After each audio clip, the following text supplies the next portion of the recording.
Hello friends, मार्गदर्शन IAS academy में आप सबका स्वागत है। दोस्तों, टॉप करंट अफेयर्स 2023 के इस एपिसोड नंबर 28 जो कि प्रत्येक प्रतियोगी परीक्षाओं के लिए बहुत ही ज़्यादा उपयोगी है, चाहे वह यूपीएससी का एग्जामिनेशन हो, चाहे वह बीपीएससी के द्वारा आयोजित होने वाला कोई भी एग्जामिनेशन हो, बिहार दरोगा जो बीपीएसएससी के द्वारा आयोजित होता है वह हो, बिहार पुलिस का एग्जामिनेशन हो, यानी कोई भी एग्जामिनेशन जहां पे करंट अफेयर्स से प्रश्न पूछे जाते हैं, तो यह वन लाइनर करंट अफेयर्स का एपिसोड इससे पूर्व 27 एपिसोड अपलोड किए जा चुके हैं मार्गदर्शन आईएएस एकेडमी चैनल के ऊपर। तो दोस्तों, अभी तक अगर आपने हमारे इस चैनल को सब्सक्राइब नहीं किया है तो आप जरूर सब्सक्राइब कर लीजिए, हमारे साथ जुड़िए और निश्चित रूप से यह करंट अफेयर्स की तैयारी में आपका मार्गदर्शक होगा। चलिए दोस्तों, एपिसोड की शुरुआत करते हैं। पहला प्रश्न आपके लिए, 20वें आसियान भारत शिखर सम्मेलन का आयोजन कहाँ किया गया? तो दोस्तों, इसका सही उत्तर होगा जकार्ता, इंडोनेशिया के जकार्ता में किया गया। अगला प्रश्न देखते हैं, केंद्रीय मंत्रिमंडल ने हिमाचल प्रदेश और उत्तराखंड में औद्योगिक विकास योजना के लिए कितने करोड़ रुपए मंजूर किए हैं?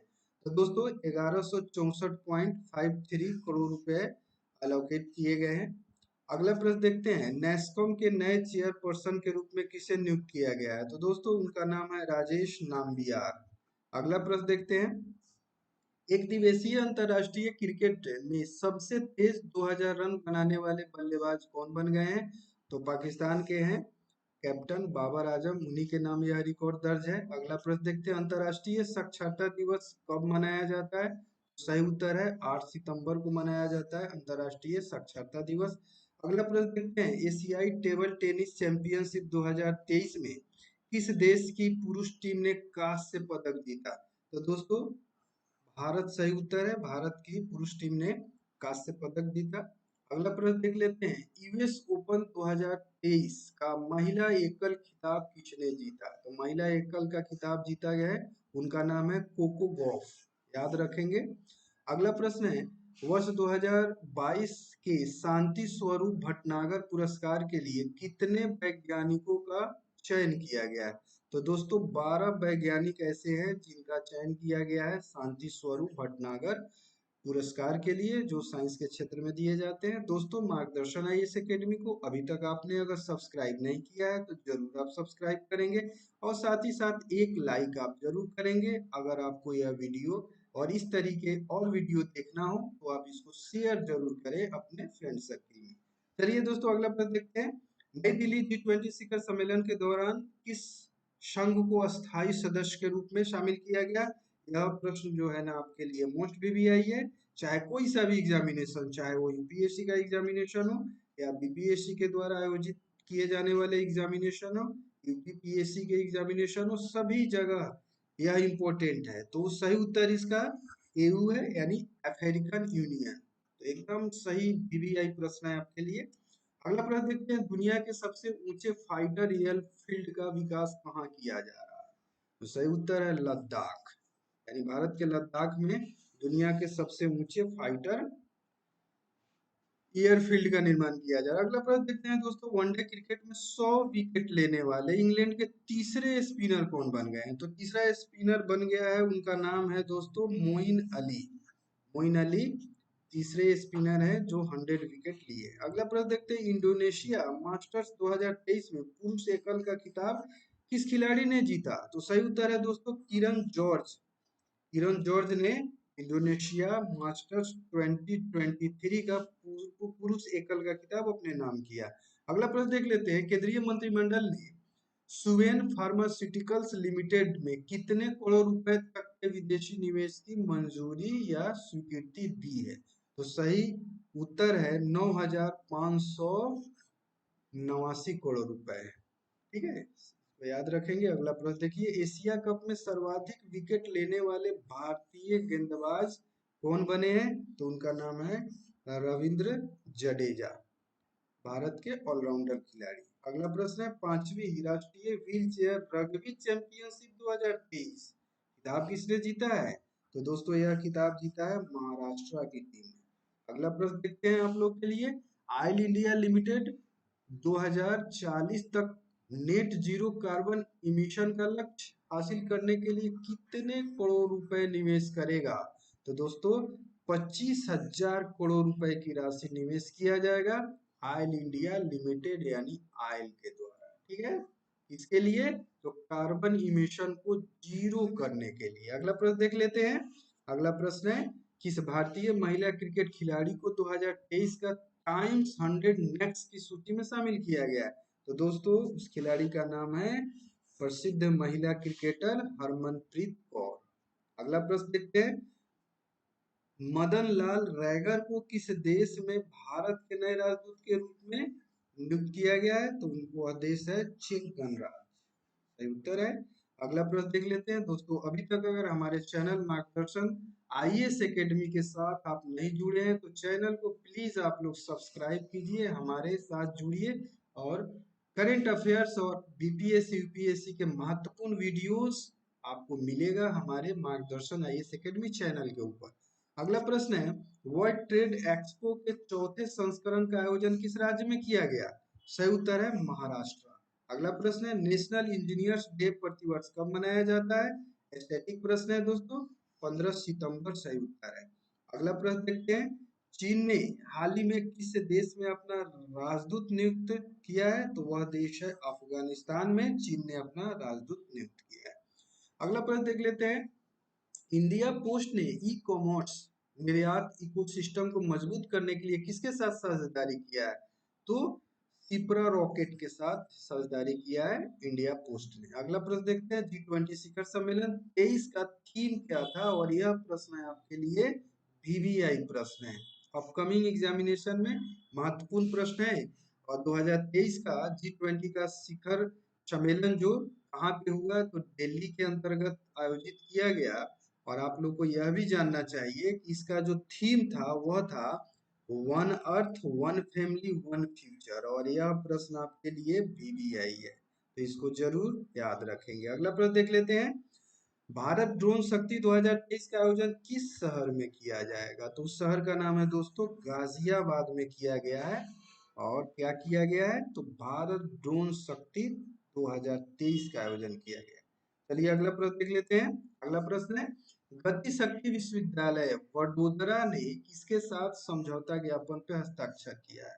तो दोस्तों यह हस्ताक्षर किया गया है एयर बस इंडिया के साथ। अगला प्रश्न देख लेते हैं। अगला प्रश्न है, इस राज्य के सलेम जिले में साबूदाना को हाल ही में जीआई टैग दिया गया है। तो दोस्तों याद रखिएगा साबूदाना और सलेम जिले यानी सही उत्तर हो जाएगा तमिलनाडु। अगला प्रश्न है, एक्सरसाइज ब्राइट स्टार 23 की मेजबानी कौन सा देश कर रहा है? तो यह मेजबानी किया गया है किसके द्वारा? मिस्र के द्वारा। अगला प्रश्न देख लेते हैं, सैफ अंडर 16 चैंपियनशिप 2023 का खिताब किस देश की टीम ने जीता है? तो यह खिताब जीता है दोस्तों इंडिया ने यानी भारत ने जीता है। ठीक है, अगला प्रश्न देख लेते हैं, एशियाई तटरक्षक एजेंसियों के प्रमुख की बैठक कहाँ आयोजित की गई?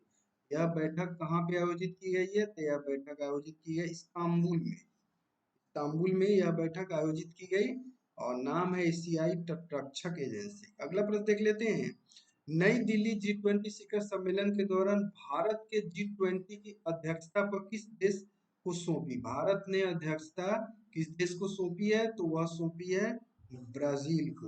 यानी अगला जो G20 का शिखर सम्मेलन होगा वह कहाँ पे होगा? तो यह होगा ब्राजील में। ठीक है ना, तो याद रखेंगे। अगला प्रश्न देख लेते हैं, यूएस ओपन 2023 का पुरुष एकल खिताब जीतने वाले नोवाक जोकोविच किस देश के खिलाड़ी है? दोस्तों यह बीबीआई प्रश्न है और हर एक व्यक्ति यह जानता है। यह नोवाक जोकोविच कहाँ के हैं? तो सर्बिया के हैं। बीबीआई है, बहुत आसान प्रश्न है। अगला प्रश्न देखते हैं, जेसीबी साहित्य पुरस्कार 2023 की लॉन्ग लिस्ट में कुल कितने लेखक शामिल किए गए हैं? तो कुल 10 लेखक इसमें शामिल किए गए हैं। अगला प्रश्न देख लेते हैं, अंतर्राष्ट्रीय लोकतंत्र दिवस प्रति वर्ष कब मनाया जाता है? कब मनाया जाता है? तो यह मनाया जाता है 15 सितंबर को। याद रखेंगे। अगला प्रश्न देख लेते हैं, किस राज्य में मोबाइल एप्लीकेशन ऐप सरपंच संवाद का अनावरण किया गया? पीवीआई प्रश्न, अपकमिंग एग्जामिनेशन के दृष्टिकोण से। और वह राज्य है जहां पे सरपंच शब्द पे ध्यान देंगे, सरपंच संवाद। यह वीवीआई प्रश्न है, आपको याद रखना है। कहाँ पे? तो असम याद रखना है, असम। असम के अंतर्गत जो है सरपंच संवाद का आयोजन किया। अगला प्रश्न देखिए, नेशनल इंजीनियर्स डे 2023 का थीम क्या था? थीम वीवीआई होता है दोस्तों, आपको याद रखना चाहिए। और यह थीम था स्थायी भविष्य के लिए engineering, engineering for a sustainable future. यह वीवीआई प्रश्न है आपके एग्जाम के दृष्टिकोण से। अगला प्रश्न देखिए, केंद्रीय मंत्रिमंडल ने हाल ही में किस योजना के विस्तार को मंजूरी दी है? योजना का नाम है प्रधानमंत्री उज्ज्वला योजना, जो घरेलू महिलाओं को धुएं से मुक्त करने की योजना है। अगला प्रश्न देख लेते हैं, प्रतिवर्ष राष्ट्रीय हिंदी दिवस कब मनाया जाता है? सभी को पता होना चाहिए, 14 सितंबर। अगला प्रश्न है, हाल ही में किस भारतीय राज्य ने सेवा के क्षेत्र के लिए नई नीति को मंजूरी दी है? तो वह राज्य है पुष्कर सिंह धामी, उत्तराखंड। अगला प्रश्न है, हरियाणा सरकार ने किसे हरियाणा फिल्म और मनोरंजन नीति के गवर्निंग गवर्निंग काउंसिल का अध्यक्ष नियुक्त किया है? तो उनका नाम है मीता वशिष्ठ। मीता वशिष्ठ सही उत्तर है, मीता वशिष्ठ सही उत्तर हो जाएगा आपका। अगला प्रश्न देख लेते हैं, भारतीय सौर ऊर्जा निगम के निदेशक वित्त का प्रभार किसने ग्रहण किया है? तो सही उत्तर है जोशिम रंजन सिकदर। अगला प्रश्न है, विदेश मंत्रालय ने किसे ऑस्ट्रेलिया में भारत के अगले उच्चायुक्त के रूप में नियुक्त किया है? तो उनका नाम है गोपाल बागले। अगला प्रश्न देखिए, कौन सी विमान निर्माता कंपनी भारतीय वायुसेना को सी 295 परिवहन विमान की डिलीवरी शुरू कर दिया है? तो यह कंपनी है एयरबस। यह वीवीआई प्रश्न है, यह आपसे पूछा जा सकता है। अगला प्रश्न देख लेते हैं, वनडे इंटरनेशनल क्रिकेट में सबसे तेज 150 विकेट लेने वाले स्पिनर कौन बन गए? तो उनका नाम है, भारत के हैं स्पिनर कुलदीप यादव। अगला प्रश्न देख लेते हैं, G20 sustainable finance working group की बैठक कहाँ आयोजित किया जा रही है? तो आयोजित किया गया है वाराणसी में। अगला प्रश्न देखिए, उड़ीसा सरकार ने आगामी एशियाई खेलों में भाग लेने वाले राज्य के एथलीटों को कितने रुपए की वित्तीय सहायता प्रदान करने की घोषणा की है? तो 10 लाख सही उत्तर हो जाएगा। अगला प्रश्न देख लेते हैं, नाबार्ड ने डेटा संचालित इनोवेशन को बढ़ावा देने के लिए किसके साथ समझौता किया है? तो सही उत्तर है यूएनडीपी इंडिया। अगला प्रश्न देखिए, नई दिल्ली में one week one lab, most important VVI प्रश्न आपके अपकमिंग एग्जामिनेशन के दृष्टिकोण से। यानी one week one lab program किसने लॉन्च किया है? यह लॉन्च किया गया है डॉक्टर जितेंद्र सिंह केंद्रीय मंत्री के द्वारा। अगला प्रश्न है, वनडे इंटरनेशनल क्रिकेट में किस खिलाड़ी ने सबसे तेज 13,000 रन पूरे किए हैं? तो उनका नाम है, सभी को पता होना चाहिए, विराट कोहली। अगला प्रश्न देखिए, एनटीपीसी ग्रीन एनर्जी लिमिटेड ने ग्रीन हाइड्रोजन प्रोजेक्ट के लिए किसके साथ समझौता किया है? तो समझौता नायरा एनर्जी के साथ किया गया। आज के एपिसोड नंबर 28 का लास्ट क्वेश्चन है दोस्तों, और लास्ट क्वेश्चन क्या है? क्रिकेट से है। एक दिवसीय अंतरराष्ट्रीय क्रिकेट में 10,000 रन बनाने वाले भारत के छठे और दुनिया के 15वें बल्लेबाज कौन बन गए हैं? तो वह है शर्मा, रोहित शर्मा। दोस्तों, अभी तक अगर हमारे इस चैनल को मार्गदर्शन आईएएस एकेडमी को आपने अगर सब्सक्राइब नहीं किया है, तो आप जरूर सब्सक्राइब कीजिए।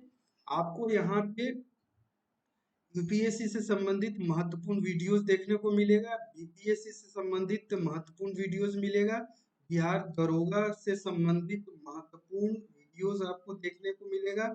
और इस तरीके का अगर बहुत ज़्यादा इंपॉर्टेंट वीडियोस देखना है, करंट अफेयर्स देखना है, तो आपको मार्गदर्शन आईएएस एकेडमी को जरूर से जरूर सब्सक्राइब करना चाहिए। और साथ ही साथ वीडियो अगर आपको पसंद आए तो दोस्तों एक लाइक आपको जरूर करें, और साथ ही साथ अपने फ्रेंड सर्किल में शेयर करें। दोस्तों, एपिसोड नंबर 28 अभी तक मार्गदर्शन आईएएस एकेडमी चैनल पर अपलोड किया जा चुका है, आपको जरूर देखना चाहिए। सभी एपिसोड करंट अफेयर्स के तैयारी के दृष्टिकोण से महत्वपूर्ण है। और बहुत जल्द मैं आप लोग के लिए एपिसोड नंबर 29 अपलोड करूंगा। तो चलिए, इसी के साथ आज का एपिसोड समाप्त करता हूं। अगले एपिसोड 29 तक के लिए आप लोग बने रहिए मार्गदर्शन आईएएस एकेडमी के साथ। बहुत बहुत धन्यवाद आप सबका।